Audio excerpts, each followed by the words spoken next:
বিনু নিতাশীনগর গ্রামে বসবাস করত। সেই ছিল খুবই সহজ সরল। একদিন সে তার মাকে বলল, মা মা আমি শ্বশুর বাড়ি যাব। আচ্ছা ঠিক আছে বেটা, বৌমা তো অনেকদিন ধরে বাপের বাড়িতে আছে, তার ওপর তার বাবা অসুস্থ, গিয়ে দেখে আয়। বিনুর বুদ্ধি কম, তাই তার মা তাকে শিখিয়ে দেয়। তোর শ্বশুর অশোক, তাই আগে জিজ্ঞেস করবে সে কেমন আছে, উনি হয়তো বলবেন ভালো, তখন তুই বলবি এটাই আমাদের কাম্য।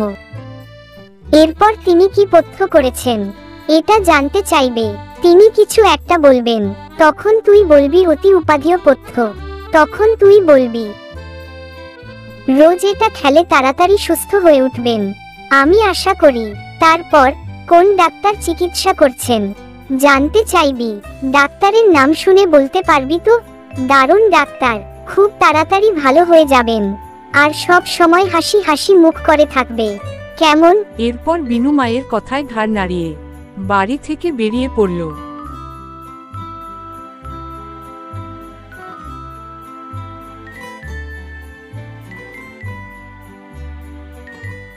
আরে বিনু যে, কোথায় চললে? মনে হচ্ছে কোথাও বেড়াতে যাচ্ছ। হ্যাঁ দাদা ঠিক ধরেছেন, আমি শ্বশুর বাড়ির দিকে যাচ্ছি। শুনেছি শ্বশুর নাকি অসুস্থ, তাকে দেখতে যাচ্ছি। বেশ ভালো, যাও যাও, মুরব্বী মানুষ, অসুস্থ হয়ে গেছে, কখন কি হয় না হয় বলা যায় না। ঠিক আছে দাদা, আমি এখন আসি, আমার আবার দেরি হয়ে যাচ্ছে, সে বাড়ি যাইয়ে পৌঁছাতে হবে তো। এরপর বিনু আবার হাঁটতে থাকে। সে হাঁটতে হাঁটতে ভাবতে থাকে, আরে মা আমায় কি যেন বলে দিল, আমি তো এখনই ভুলে গেলাম, শ্বশুরকে কি বলবো, কিছুই তো মনে পড়ছে না। সে যথা সময়ে শ্বশুর বাড়ি পৌঁছে গেল।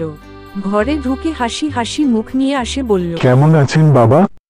আর আমার বাঁচার ইচ্ছে নেই, এত যন্ত্রণা সহ্য হচ্ছে না, মরলেই যেন বাঁচি। যথার্থ বলেছেন, এটাই তো আমরা চাই, এটাই আমাদের একান্ত কাম্য। তা কি পথ্য করেছেন শুনি?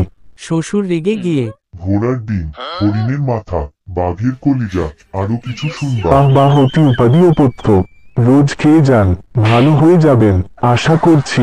তা আবার কোন ডাক্তার দেখাচ্ছেন? ডাক্তারের নাম জোম। খুব ভালো ডাক্তার, নামকরা ডাক্তার, দেখবেন আপনি কিছুদিনের মধ্যে ঠিক হয়ে উঠবেন।